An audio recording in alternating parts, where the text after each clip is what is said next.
Myanmar's military has held the second phase of voting this week in a three-part general election, which is widely seen as a sham designed to legitimise military rule.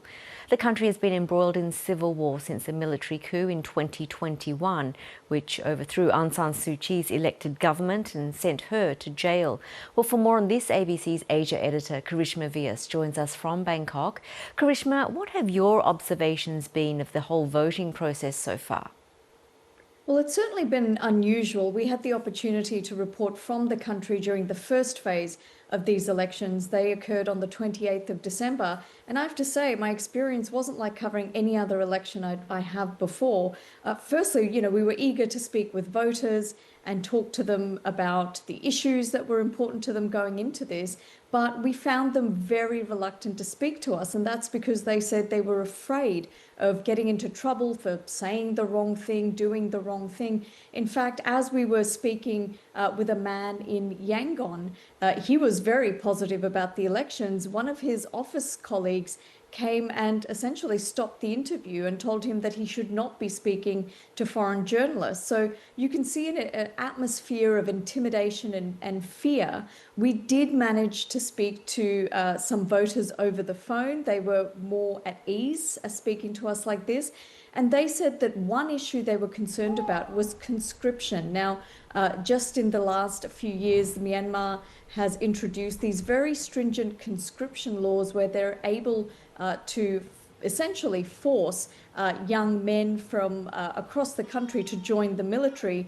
And a lot of people told us that, in fact, they were worried that if they didn't vote, that somehow there would be a price to pay in terms of the military asking members of their family to join their ranks during the civil war. So people were very afraid of that. But they still said that they were not eager to take part in these elections. The candidates that they had to select from were basically chosen by the military. It was not a free and fair election, and they did not want to give it legitimacy. One woman who lives in the capital, Naypyidaw, told me that her son is eligible to vote for the first time, and she was telling him, "You don't have to vote," which is very poignant because, as you know, the people of Myanmar have been fighting for the right to vote for generations already. And Karishma, can you bring us up to date on the latest on the state of Aung San Suu Kyi, who has been imprisoned and cannot take part in these elections? Well, this is a very critical question, essentially. We haven't seen her in public for several years already, since she was charged with election fraud in the 2020 elections. Now, she has denied these charges. International election observers have said that they found no evidence of widespread fraud at all. However, she's been sentenced to 27 years in prison. We don't know where she's being held. We don't know under what conditions. There has been concern about her health very recently.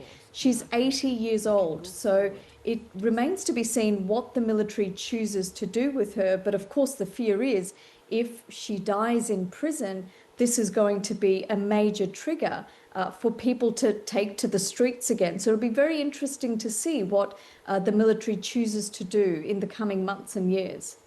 And what's the latest in the case brought against Myanmar of alleged genocide committed against the Rohingya people? Well, this is a very interesting case. It's been brought against Myanmar by a small West African country called the Gambia. Now, they are accusing Myanmar of committing genocide. In 2017, if you remember, hundreds of thousands of people from the Rohingya minority were forced to flee Myanmar after extensive military attacks on their communities. The Gambia is alleging that this essentially was an act of genocide.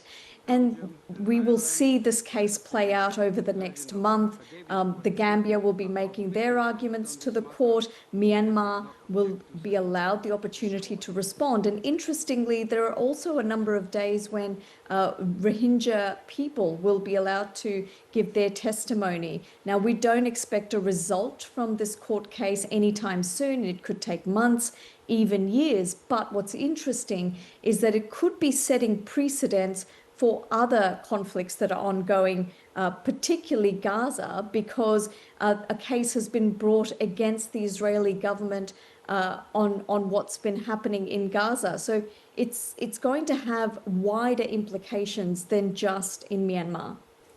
Karishma Vyas, thank you.